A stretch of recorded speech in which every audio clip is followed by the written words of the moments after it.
Hello students, welcome to maths class. सबसे पहले आप सभी को मेरी तरफ से हैप्पी नेशनल मैथमेटिक्स डे। और आप सब लोग जानते होंगे कि ये आज का जो दिन है वो हम क्यों मनाते हैं। हमारे जो गणितज्ञ थे, मैथमेटिशियन श्रीनिवास रामानुजन जी का जन्मदिन है। उनके बर्थडे के उपलक्ष्य में हम ये मनाते हैं। बहुत ही ग्रेट मैथमेटिशियन थे वो, जो सिर्फ और सिर्फ 12th क्लास तक पढ़े थे। सोचिए, जिन्होंने मैथमेटिक्स की कोई अलग से शिक्षा नहीं ली, अलग से कोई उन्होंने प्रैक्टिस नहीं ली, ना उनको कोई शिक्षण मिला, फिर भी उन्होंने इतने सारे फॉर्मूलाज, इतने सारे थ्योरम्स प्रूफ करके दिखाए हमें। मैं आपको बता दूं तो 3384 थ्योरम्स हैं जिन्होंने उन्होंने अपनी लाइफ में प्रूफ किया। और लाइफ बहुत छोटी लाइफ थी उनकी, सिर्फ और सिर्फ 33 ईयर्स की एज में वो एक्सपायर हो गए थे। आज उनका 133वां जन्मदिन है। ठीक है, अगर आज वो होते तो यानी कि 100 साल और वो मतलब होते। हम कहते हैं कि 33 साल तो नहीं, अगर वो 10 से 20 साल या कहें तो 50 साल भी तक भी निकाल लेते तो पता नहीं कितना कुछ वो मैथमेटिक्स में और हमें दे जाते। उनकी की हुई चीज़ों से आज कैंसर के जो मरीज हैं उनका इलाज हो रहा है। और उन्होंने मॉक बीटा फंक्शन तैयार किया था। ठीक है, आप सब जानते हैं। तो देखिए, मैं इस पेज को आपको इसे दिखा रहा हूँ क्योंकि यहाँ पर एक एग्जाम्पल है ये वाला, जिसको दिक्कत हुई है किस बच्चों में को कि ये सर कैसे आपने कर दिया। ठीक है, इस एग्जाम्पल को मैं यहाँ पे क्लियर कर रहा हूँ। देखिए, हमारे पास ये सीरीज थी। ठीक है, इस सीरीज को जब हमने देखा तो हमें प्रूव कर रहे थे कि limit n tends to infinity करने पर मान कैसा आ रहा है, 0 आ रहा है। लेकिन योग जब अगर हम करते हैं इसका तो वैल्यू कैसी आ रही है, इन्फिनिटी आ रही है। ठीक है, नॉट इक्वल टू 0 आ रहा है, यानी कि अगर लिमिट लगाने पर 0 हो तो श्रेणी अभिसारी हो, ये जरूरी नहीं है। इस चीज को हम प्रूव कर रहे थे। ठीक है, तो हमने योग कैसे किया ये मैं आपको बता देता हूं। हम यहाँ पे योग करते हैं, सबसे छोटे से छोटा नंबर लेते हैं। आप देखिए कि 1 जो है बड़ा है, उससे छोटा नंबर कौन है, 1/√2। उससे छोटा कौन है, 1/√3। क्योंकि नीचे जो नंबर है आपके पास बढ़ते जा रहे हैं, और नीचे नंबर बढ़ते जाएंगे तो वैल्यू जो है वो छोटी होती जाएगी। ठीक है, तो 1/√n सबसे छोटा नंबर होगा। अगर आप कंपेयर करेंगे तो जो Sn है ना, मैंने इसका मान देखो यहाँ पर लिखा है बड़ा। ठीक है, 1/√n लिख दिया मैंने 1 की जगह पर, तो ये छोटा हो गया। 1/√2 की जगह पर लिख दिया मैंने 1/√n, तो ये छोटा हो गया। जब पहले तो साइन किसका था, बराबर का था। अब जब मैंने सबकी जगह पर लिख दिया 1/√n, तो ये जो सीरीज है ये छोटी हो गई, ये सीरीज बड़ी हो गई। Sn मतलब इस तरह का मान बड़ा हो गया। तो जब सबका योग करा तो कितना आया, n/√n। ठीक है, मैंने इन सब की जगह पर 1/√n लिख दिया, जिससे ये सीरीज क्या बड़ी हो गई। इससे कोई फर्क नहीं पड़ता योग पर। ठीक है, अब जो इन्फिनिटी से बड़ा क्या हो सकता है, कुछ नहीं। तो n/√n हमने जोड़ा तो n से n कैंसिल हो गया, √n ऊपर बच गया। लिमिट लगाई हमने तो क्या आया, इन्फिनिटी। इन्फिनिटी का मान क्या है, नॉट इक्वल टू 0 होता है। तो नॉट इक्वल 0 की कंडीशन से हम कह सकते हैं कि श्रेणी क्या होगी, निश्चित रूप से अपसारी होगी। तो उसका मतलब ये जो श्रेणी है वो क्या है, अपसारी है, भले ही लिमिट लगाने पर un का मान क्या आ रहा हो, 0 आ रहा हो। ठीक है, इन्फिनिटी से याद आया मुझे, श्रीनिवास रामानुजन के ऊपर एक मूवी बनी है। ठीक है, the man who know infinity. ठीक है, आप सब लोग टाइम निकाल के इस मूवी को जरूर देखिएगा। मूवी देखने के लिए मना करते होंगे टीचर, लेकिन मैं कहता हूं आपसे कि ऐसी मूवी जरूर देखो जिससे आपको कुछ सीखने को मिले। ठीक है, ऐसी मूवी देखो, आप ढूंढ ढूंढ के देखो। ठीक है, कुछ अलग मिले। साइंस पर बेस्ड बहुत सारी मूवीज हैं, साइंस पर बेस्ड बहुत सारी मूवीज हैं जो हॉलीवुड मूवीज जो विदेशों में बनती हैं। ठीक है, बहुत कुछ सीखने को मिल जाता है उनसे। ठीक है, तो आप जो इंडियन मूवी है इसको जरूर देखिए, the man who know infinity. ठीक है, बनी ये इंग्लिश मीडियम में है, आपको सामने आ जाएगी। उम्मीद करते हैं इतनी भी इंग्लिश कमजोर नहीं होती हम लोगों की, ठीक है। तो आगे चलते हैं अब हम, जिस चीज आपको समझ में आ गई होगी। तो हमने सीख ही लिया था कि श्रेणी जो है अभिसारी अपसारी कुछ भी हो सकती है अगर लिमिट एस जो है हमारे पास उसका मान इक्वल टू 0 है तो, ठीक है। Limit n tends to infinity un का मान क्या है 0 है के बराबर है तो अभिसारी अपसारी कुछ भी हो सकती है। नॉट इक्वल टू 0 है यहाँ पर तो अपसारी होगी, ये डेफिनेटली हम आपसे कहेंगे, ठीक है। तो आगे चलते हैं अब, जैसे आप देख सकते हैं यहाँ पर एग्जाम्पल और भी summation of un 1/2 plus 2/3 plus 3/4 plus n upon n+1,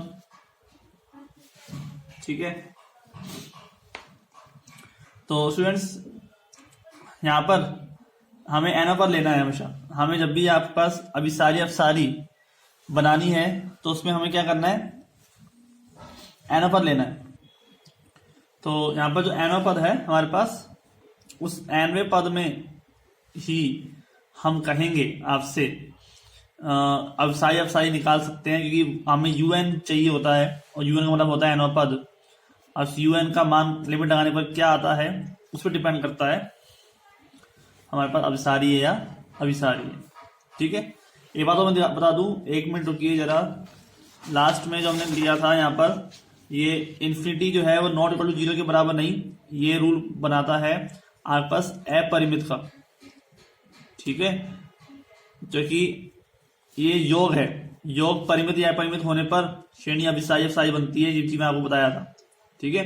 ये नॉट इक्वल टू 0 वाला रूल नहीं लगेगा यहाँ पे, यहाँ लगेगा परिमित या अपरिमित होने का, तो ध्यान रखिए आप, ठीक है ना। नॉट इक्वल टू 0 वाला रूल लगेगा यहाँ पर जब आप सीधा un निकालते हैं, ठीक है। un में लिमिट लगा के निकालते हैं तब रूल लगेगा आपके पास इक्वल टू 0 या नॉट इक्वल टू 0 का। तो un equal to n upon n+1, ठीक है। आपने लगाई यहाँ पे limit n tends to infinity un, यहाँ पे हमने, ठीक है, यहाँ हो गया आपके पास n upon n+1, then n tends to infinity, n common, नीचे भी कॉमन ले लो, बच जाएगा 1 + 1 अपॉन n, नीचे बच जाएगा n से n कैंसिल हो गया, ठीक है। तो बच गया 1 अपॉन 1 + 1 अपॉन n। और जब आपने लिमिट लगाई यहाँ पे, तो लिमिट लगाने पर n की जगह रखना है हमको, इन्फिनिटी रखना है। तो 1 + 1 अपॉन इन्फिनिटी, 1 अपॉन इन्फिनिटी का मतलब क्या होता है 0, तो 1 अपॉन 1 + 0 यानी कि 1, ठीक है। क्या करता है आपका 1 आया, 1 का मतलब क्या हुआ नॉट इक्वल टू 0। अब ये नॉट इक्वल टू 0 वाला रूल लगा और नॉट इक्वल टू 0 होने पर क्या होगा, श्रेणी अपसारी होगी, श्रेणी क्या होगी, अपसारी होगी, ठीक है। समझ में आ गया, ये चीज थी, क्लियर हो गया। तो श्रेणी का अपसारी होना इस पर डिपेंड करता है। दूसरी बात एक बता दूं मैं आपको, बच्चे परेशान हो रहे हैं, कई जो पूछ रहे हैं कि सर सीक्वेंस जो आपने स्टार्ट किया था उसमें और भी टॉपिक थे बहुत सारे, वो आपने नहीं कराए, वो करने हैं या नहीं करने हैं। देखो जो आपका सिलेबस है ना, सिलेबस के अकॉर्डिंग ही हम चल रहे हैं।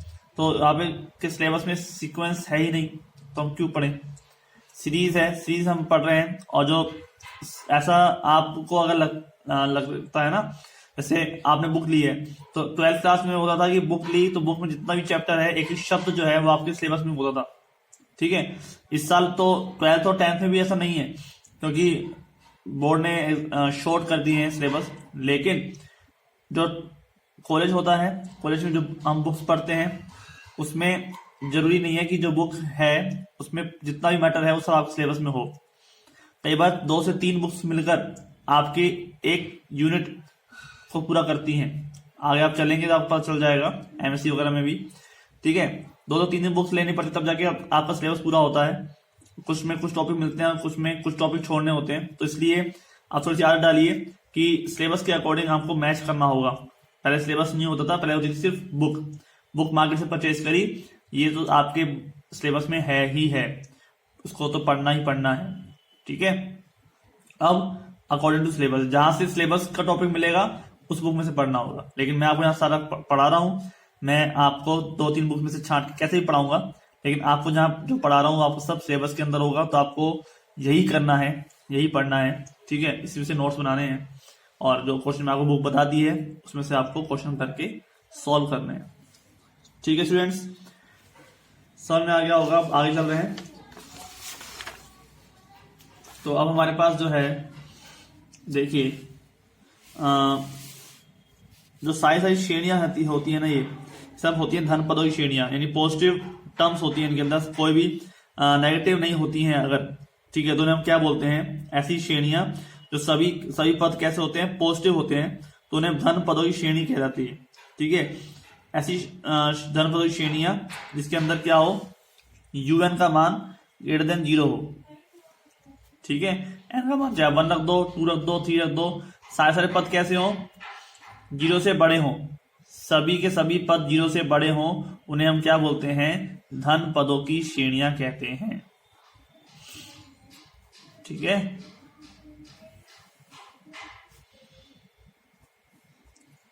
क्लियर हो गया।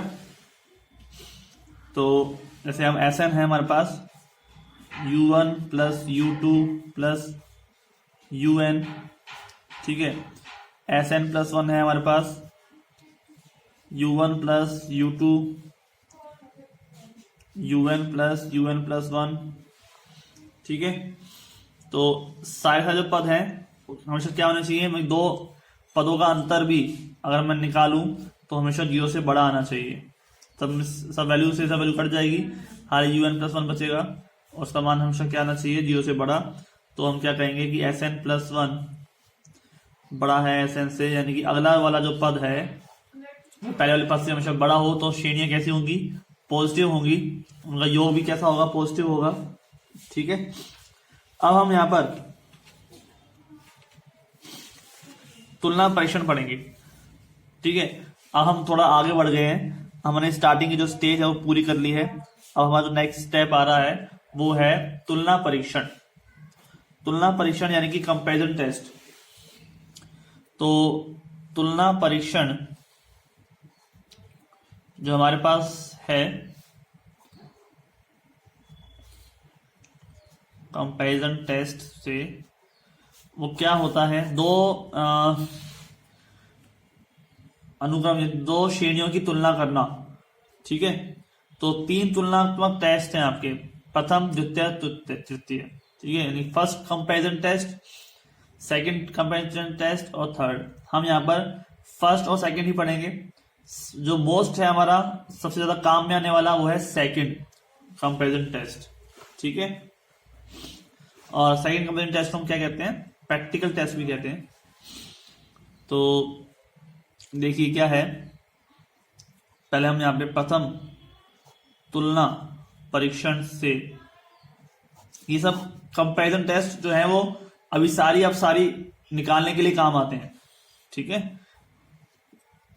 मतलब इस तरह से कहें तो हमारे पास जो मेथड है वो बढ़ रहे हैं,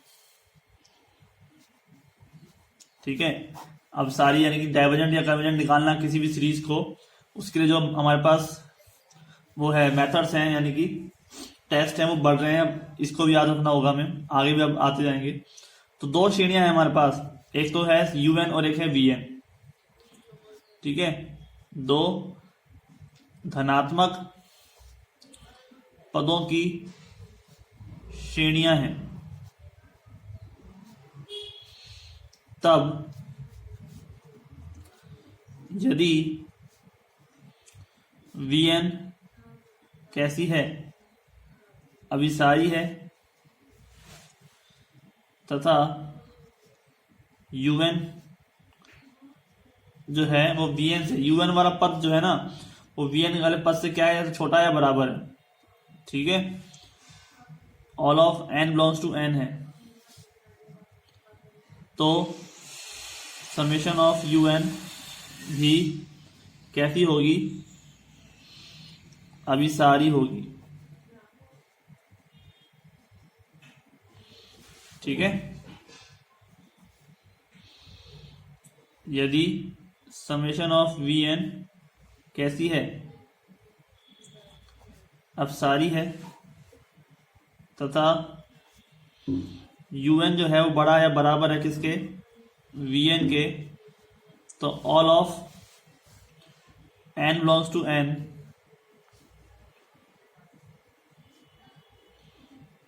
UN भी क्या होगी, अपसारी होगी। तो ध्यान से समझ लो आप, ये वाला जो टेस्ट है वो एक दो बार कई बार समझ मतलब कि काम में आ जाता है, मोस्टली टाइम तो जो है सही टेस्ट रहते हैं, लेकिन समझना जरूरी है। क्या कहते हैं, यदि UN और VN दो कैसी हैं, धनात्मक पदों की श्रेणियां हैं, ठीक है, तब यदि UN समेशन ऑफ VN कैसी है, अभिसारी है, VN अभिसारी है और VN बड़ी है UN से, तो UN भी क्या होगी, अभिसारी होगी। नेक्स्ट में अगर VN अपसारी है और VN छोटी है UN से, UN बड़ी है, तो बड़ी वाली टर्म भी क्या होगी, अपसारी होगी। ठीक है, तो इस चीज को याद में रखना है हमारे को कि डिपेंड किस पे कर रहा है, ये डिपेंड कर रहा है भाई जो चीज VN है वो UN भी होगी, लेकिन कंडीशन है कि अगर VN बड़ी है, जो चीज बड़ी है ना, VN बड़ी है तो VN का काम UN भी अपसारी हो जाएगी। और अगर VN जो है वो अपसारी है, तो अपसारी होने पर वो चाहे छोटी भी हो तब भी वो क्या हो, दूसरी वाली टर्म क्या हो जाएगी, दूसरी श्रेणी क्या हो जाएगी, अपसारी हो जाएगी। ठीक है, तो ये था आपका प्रथम तुलनात्मक तुलना परीक्षण।